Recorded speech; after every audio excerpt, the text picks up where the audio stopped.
الحمد لله رب العالمين والصلاة والسلام على سيد المرسلين أما بعد فأعوذ بالله من الشيطان الرجيم بسم الله الرحمن الرحیم۔ ہم سیاست شرعیہ کورس کی کلاس میں آج حاضر ہیں۔ آج ہم سیاسی نظام جو ہم سابقہ گفتگو کر رہے تھے، آج ایک اہم اور سب سے بڑے سیاسی نظام یعنی جمہوریت، ڈیموکریسی بھی جسے کہا جاتا ہے، آج اس کے بارے میں ابتدا کریں گے۔ پھر اس کے درجہ بندی کے اعتبار سے اس کے نظام کے پہلوؤں پر گفتگو کریں گے، اور پھر آخر میں اسلامی لحاظ سے اس کا تقابل کیا ہے اور اسلامی تعلیمات اس پر کیا ہیں، تو وہ آخر میں آئیں گی۔ سب سے پہلے آج ہم جمہوریت کے معنی، تعریف، ایک مختصر خاکہ اور اس کی تاریخ کیا ہے، تاکہ ایک سادہ مفہوم ہمارے ذہن میں رچ بس جائے۔ پھر اس کے بعد اس کے مراحل اور مدارج پر گفتگو کرتے ہیں۔ جمہوریت ایک حکومت کا انداز ہے جسے آسان لفظوں میں عوام کی حکومت کہا جاتا ہے۔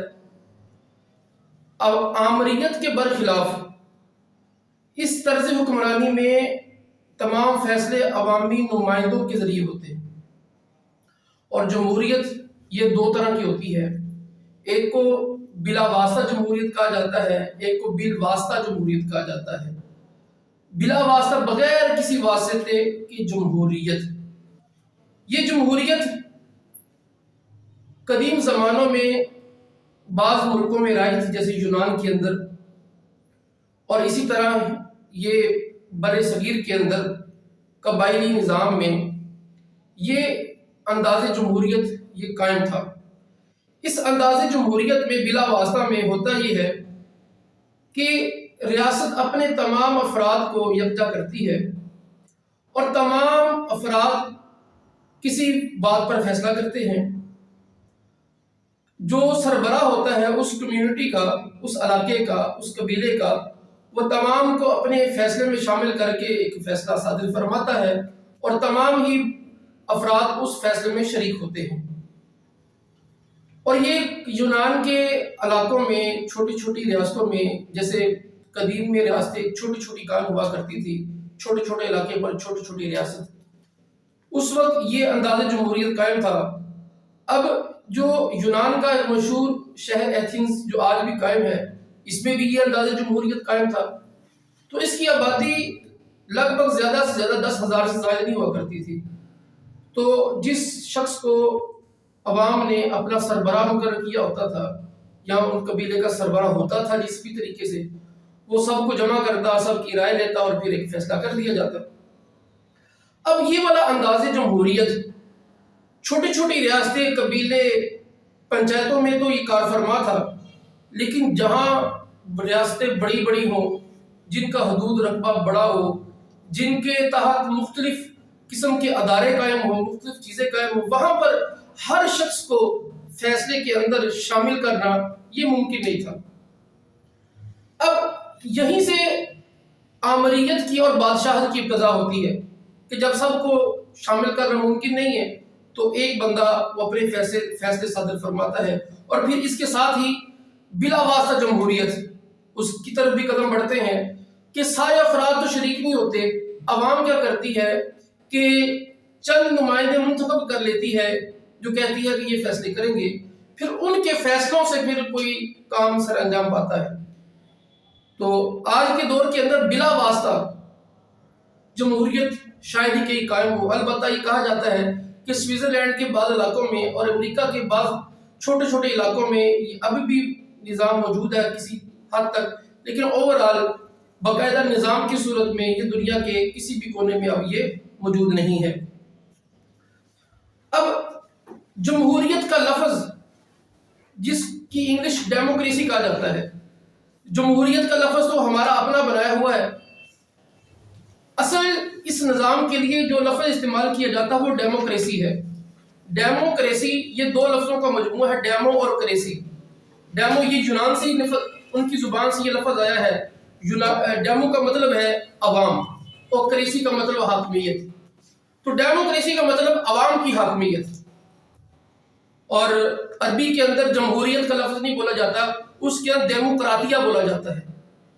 جمہوریت ہمارے اردو زبان والوں نے اس کا متبادل تلاش کر لیا، جبکہ یہ اس کا کسی بھی صورت میں متبادل نہیں ہے کہ جمہوریت یہ ایک خاص عربی لفظ ہے، جمہور سے نکلا ہے۔ آپ کتب فقہ دیکھ لیں، اسلامی کتابوں کے اندر لفظ جمہور کثرت سے استعمال ہوتا ہے، لیکن اس سے مراد یہ بالکل بھی نہیں ہے۔ وہاں مراد جمہور سے کہ مسلمانوں کے صلحاء کی اکثریت، اس سے مراد یہ ہوتا ہے۔ تو ڈیموکریسی کا جو مطلب ہے عوام کی حاکمیت، اور اس کی تعریف بہت سی تعریفیں کی گئی ہیں۔ اس کے لفظ کے اندر ہی اس کا جو بنیادی ماخذ ہے، بنیادی مطلب موجود ہے کہ عوام کی حاکمیت۔ اب جمہوریت کے بانیوں میں سے جسے ایک نام دیا جاتا ہے ابراہیم لنکن، جو امریکہ کا، جس نے کہ غلامی سے آزادی کے اندر اپنے قوم کا بہت بڑا ہیرو سمجھا جاتا ہے، اس نے کیا تعریف بیان کی؟ اس نے کہا کہ جمہوریت کا مطلب government of the people by the people for the people, یعنی عوام کی حکومت عوام کے لیے عوام کے اوپر، یعنی عوام کی حکومت ہو، عوام کے ذریعے ہو اور عوام کے اوپر ہی ہو۔ تو یہ ایک جمہوریت کا مطلب ہے۔ اس کی جامع تعریف اگر کی جائے، یعنی بنیادی مطلب عوام ہے کہ عوام کی حکومت ہو۔ اس کی اگلے ماخذ کے اعتبار سے، اگلے نتائج کے اعتبار سے جو سیاستدان ہیں، مشہور فلسفی ہیں، ان کے اندر یہ کچھ لفظوں کے ساتھ اس کے اندر اختلاف پایا جاتا ہے، لیکن سادہ لفظوں میں اس کا سادہ خاکہ یہ ہے کہ عوام کی حکومت، ٹھیک ہے، جہاں عوام کی حاکمیت ہو۔ اب یہاں پر عوام کی حاکمیت سے جو اسلامی اعتبار سے یہاں پر ایک فرق کرتا جاؤں، پھر تفصیلی طور پر تو پھر کریں گے۔ اسلام میں عوام کی حاکمیت ہوتی نہیں ہے، اسلام میں اللہ کی حاکمیت ہوتی ہے۔ تو جمہوریت کو عوام کی حاکمیت قرار دینا اور عوام کی حاکمیت کو جمہوریت قرار دینا یہ کسی بھی طریقے میں درست نہیں ہے۔ اسلام کے اندر حاکمیت صرف اور صرف اللہ تبارک و تعالیٰ کی ہے۔ کہ ڈیموکریسی کا جو بنیادی ماخذ اور مطلب ہے وہ عوام کی حاکمیت سے شروع ہوتا ہے۔ یہ علیحدہ بات ہے، آج پاکستان کے اندر اس کو اس معنی میں نہیں لیا جاتا۔ اس کو لوگ سمجھتے ہیں کہ جیسے اکثر کی رائے، لیکن یہ اپنے بنیادی فلسفے کے اعتبار سے یہ اکثر کی رائے نہیں ہے۔ اصل یہ ہے کہ عوام کی حکومت ہو، کیونکہ اس فلسفے میں خرابی یوں لازم آتی ہے، اسلام کے اندر حاکمیت رب کی ہوتی ہے، تو جب کس کی حاکمیت کو بندہ قبول کرتا ہے تو جواب دہ بھی حقیقت میں اسی کو ہوتا ہے۔ تو اسلام کے اندر حاکمیت اللہ کی تصور کی جاتی ہے، تو پھر بندہ اصل میں جواب دہ بھی رب کو ہوتا ہے، اور قوانین کے اندر پابند بھی اللہ کا ہوتا ہے۔ لیکن جمہوریت کے اندر اس کے بنیادی فلسفے کے اندر یہ ہوتا ہے کہ عوام کی حکومت ہے، عوام کی حاکمیت ہے، تو پھر جواب دہ بھی عوام کو ہے، وہ چاہے اللہ کے قانون کے خلاف ہو یا مطابق ہو، اس سے کوئی غرض نہیں ہوتی۔ تو خیر ہم اس کے اوپر گفتگو کریں گے، اس کے اسلامی تقابل کے اعتبار سے اور موجودہ نظام کے اعتبار سے۔ اب جمہوریت اس کی جو تاریخ ہے، جیسے میں نے پہلے کہا کہ یہ پہلے ادوار کے اندر یہ موجود تھی، یعنی یہ ایتھنز کے اندر موجود تھی، یہ ہندوستان کے علاقوں میں یہ پنچایت کی صورت میں، اور اسی طرح یورپ کے بعض قبائلی نظام کے اندر بھی یہ جمہوریت موجود تھی۔ لیکن جمہوریت کی جو یہ شکل ہے، اس کے طرف جاتے جاتے کئی صدیاں لگیں۔ اب اس کی جمہوریت کی ابتدا اور اس کو پروان چڑھانے کی جو بات کی جاتی ہے، یہ عمومی طور پر انقلاب فرانس کی بات کی جاتی ہے، اور انقلاب فرانس جب ہوتا ہے 1900 کے بعد، اور پھر یہ والی جو جمہوریت آج ہمیں نظر آتی ہے، یہ اب دیکھیں 1700 عیسوی کے بعد سے لے کر 1900 تک جو جمہوریت تھی، جو آج کی جو موجودہ جمہوریت ہے، یہ فرانس کے اندر، امریکہ کے اندر اور جرمنی کے اندر ان علاقوں میں کسی حد تک موجود تھی، لیکن اس کے علاوہ دنیا کے اندر یہ نظام جمہوریت رائج نہیں ہوا۔ 1900 کے بعد یہ جمہوریت جو آج ہمیں نظر آتی ہے، تو یہ جمہوریت وہ جمہوریت نہیں جو حضرت عیسیٰ علیہ السلام سے پہلے کا، جو میں نے کہا کہ یونان کے علاقوں میں اور ہندوستان کے علاقوں میں جمہوریت کا کچھ نظام موجود تھا، یہ وہ نہیں ہے۔ اس جمہوریت کو لبرل ڈیموکریسی کہا جاتا ہے، یعنی اس کی اگر اصل ڈیفینیشن کی جائے کہ اسے لبرل ڈیموکریسی کہا جاتا ہے۔ ہوا کچھ یوں کہ جب فرانس کے اندر اور پھر یورپ کے اندر جب مارٹن مارٹن لوتھر یہ بندہ تھا کہ جس نے سب سے پہلے کلیسا سے آزادی کا نعرہ لگایا. اس نے جو پوپ تھے عیسائیوں کے، ان کے ظالمانہ قوانین کے خلاف جب بغاوت کا اعلان کیا، اور اس نے لکھ کر اپنی تحریروں کے ذریعے لوگوں کو جمع کر کے جب یہاں لوگوں کو مذہب سے آزاد شمار کیا. یعنی ایک طرف تو لوگ تنگ تھے بادشاہوں کی آمریت سے، ٹھیک ہے، ان کی ڈکٹیٹرشپ سے تنگ تھے، اور دوسرا ان کی جو کلیساؤں کے جو پاپ تھے، ان کی مذہبی اجارہ داری کی جو باتیں انجیل میں موجود ہی نہیں تھی، بالکل حضرت عیسیٰ علیہ السلام کی تعلیمات کے برخلاف صرف اپنے فائدے کی خاطر قوانین ایسے بنا رہے تھے جو لوگوں پر ظلم تھے. تو جب عوام میں یہ شعور بیدار ہوا، کیونکہ جو بادشاہ تھا، ہم نے بادشاہت کے باب کے اندر اس کا تفصیلی مطالعہ پچھلے دنوں ہم نے کیا تھا کہ اب یہ جو بادشاہ ہوتا تھا کلیسا کے نظام میں، یہ پوپ کا تابع ہوتا تھا. اب یہ گویا کہ اس کا کہتے ہیں کہ ایک اعلیٰ کار ہوتا تھا، جو پاپ نے کہنا ہے، بادشاہ نے وہ کرنا ہے، اس کے پاس نظام ہوتا تھا، یعنی نظام اس نے چلانا ہے، دیکھنے کو وہی ہے، لیکن پیچھے کار فرما وہ پاپ ہی ہوتا تھا. اصل طاقت پوپ کی شمار کی جاتی تھی کہ یہی اصل ہے. تو اب لوگ ان سے تنگ تھے. اب مارٹن لوتھر کی جو تحریک تھی اور جو اس کی اصلاح کی جو تحریک تھی، اس نے اس میں بڑا عمل دخل کیا. اور پھر اس کے بعد جب انقلاب فرانس ہوا، لوگ بادشاہ سے تنگ ہوئے اور لوگوں نے اپنے ہی بادشاہ کو اس کا گلا اتار دیا، اور پھر کہا کہ اب کیسے ہوگا. تو پھر یہ جمہوریت کہ اب ہونا یہ چاہیے کہ جو اقتدار ہے یہ عوام کے پاس ہونا چاہیے. اب یہاں پر اس جمہوریت میں 3 طرح کے ادارے قائم کیے گئے جس پر اس جمہوریت کی بنیاد ٹھہری. ایک مقننہ، دوسرا یہ پارلیمانی یا صدارتی نظام، پارلیمنٹ جسے کہا جاتا ہے، اور پھر ساتھ عدلیہ. اب ہوا یہ کہ ان کے مطابق یہ تھا کہ عمومی طور پر 3 چیزیں کار فرما ہوتی ہے.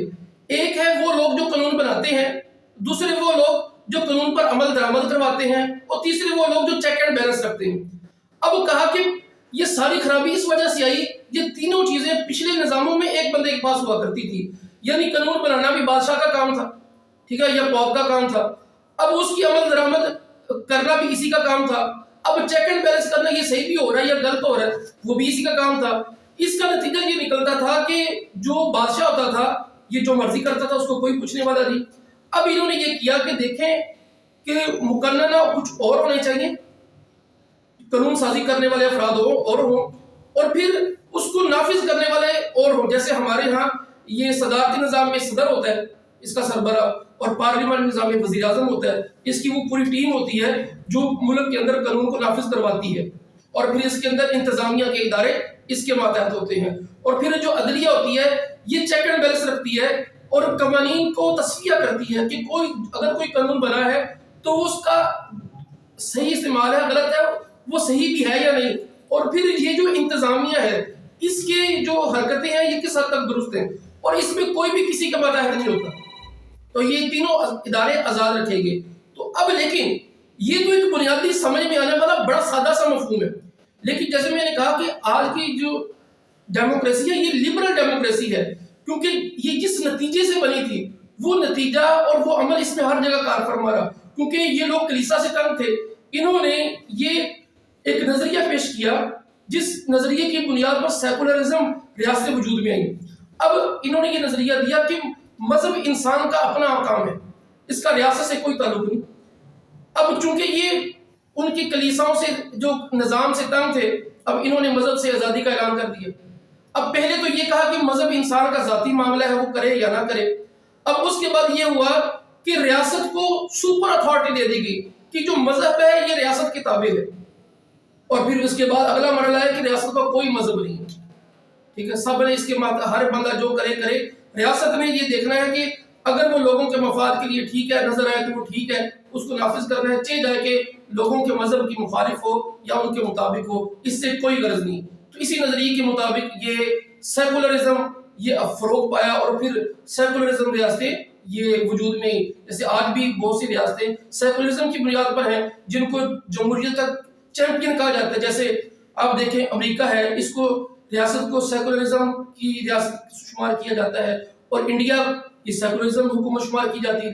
لیکن اگر جمہوریت کے اعتبار سے دیکھا جائے تو جمہوریت کے اعتبار سے انڈیا کو ایک اس نظام کے اندر باقاعدہ ایک مقام حاصل ہے کہ یہاں کا جمہوری نظام بڑا اچھا ہے، لیکن جہاں جہاں جمہوریت کی شاخیں مضبوط ہے وہاں پر یہ والا عنصر بالکل اپنی جگہ پر موجود ہے کہ ریاست کا کوئی مذہب نہیں۔ ہم پاکستان پر پھر گفتگو کریں گے اس کی کیا کیا خرابیاں اور کیا کیا اچھا نظام ہے، لیکن یہ بات ہے کیونکہ جو چیز جس سے ہو کر آتی ہے، جس نتیجے میں وہ چیز آتی ہے، اس عوامل کو کبھی ہم نکال سکتے نہیں ہیں، وہ کبھی نہ کبھی کسی نہ کسی صورت میں وہ نظریہ کار فرما رہتا ہے۔ یعنی آپ یوں سمجھے، آخری میں بات کر کے بات ختم کرتا ہوں، یوں ہوتا ہے کہ ہم ایک چیز ہے اس کو دوسرا رنگ دے دیتے ہیں۔ یعنی آپ نے دیکھا ہوگا کہ دو جانوروں کے ملاپ سے ایک تیسرا جانور نکالا جاتا ہے، اب اس میں دونوں کے کچھ نہ کچھ تو آثار باقی رہتے ہیں، یہاں ایک کی شکل وہ بن جاتی ہے، عادتیں پہلے کی ہوتی ہیں، شکل دوسرے کی ہوتی ہے، یا شکل دوسرے والے کی پہلے والے کی ہوتی ہے، عادتیں دوسرے کی ہوتی ہیں، یعنی ایسا ہوتا نہیں ہے۔ تو یہی جو معاملہ پاکستان کے ساتھ آیا، اب انہوں نے یہ کیا کیا کہ جمہوریت اپنے آپ کو ڈیموکریسی کہنا شروع کر دیا، ڈیموکریسی یا جمہوریت ہے، لیکن اس کو ایک اسلامی کالم کے ساتھ ڈال کر اس کو یہ والے نام دے دیے گئے۔ جیسے میں نے پہلے شروع میں کہا تھا، اسلام اصطلاحات پر ویسے گفتگو نہیں کرتا، وہ گفتگو کرتا ہے نظام پر کہ اللہ کا قانون نافذ ہونا چاہیے، وہ قانون صدر کے ذریعے نافذ ہو، وہ وزیر اعظم کے ذریعے نافذ ہو، اس کو بادشاہ کا نام دیا جائے، اس کو خلیفہ کا نام دیا جائے، امیر کا نام دیا جائے۔ اسلام اسے ڈسکس نہیں کرتا، کیوں؟ قرآن پاک کے اندر بادشاہوں کی تعریفات ہیں، بنی اسرائیل کے بادشاہ تھے، ان کی تعریفات موجود ہیں، اچھے بادشاہ کی آقا علیہ السلام کی احادیث مبارک میں تعریفات ہیں، یعنی آقا علیہ السلام اور احادیث مبارکہ میں اور میرے رب کے کلام میں یہ والی گفتگو نہیں ہے کہ خلیفہ ہونا چاہیے جو ملک کا سربراہ ہو، نام پر گفتگو نہیں ہے، کام سے غرض ہے کہ اس کا کام کیا ہے۔ اگر اس کا کام یہ ہے کہ وہ اللہ کی حاکمیت کو تسلیم کرتا ہے، اللہ کے قوانین کو مانتا ہے، تو وہی اسلامی حکومت ہے۔ جو یہ نہیں کرتی وہ اسلامی حکومت نہیں ہے، سادہ سا یہ پہلو ہے۔ البتہ یہ بات کہ جمہوریت کے جو طریقہ کار ہیں یہ ضرور مفید ہیں اسلامی قوانین کو نافذ کرنے میں، اس پر ہم انشاءاللہ پھر گفتگو کریں گے۔ تو آج ہم نے مختصر یہ دیکھا کہ جمہوریت کیسی ہے، یہ کیسے وجود میں، اور جمہوریت کا اصل معنی اور مطلب کیا ہے، اور آخر میں پھر کہ جمہوریت کا مطلب عوام کی عوام پر حکومت۔ اللہ تبارک و تعالی ہمیں اسلامی حکومت عطا فرمائے، آمین بجاہ نبی امین صلی اللہ علیہ وسلم۔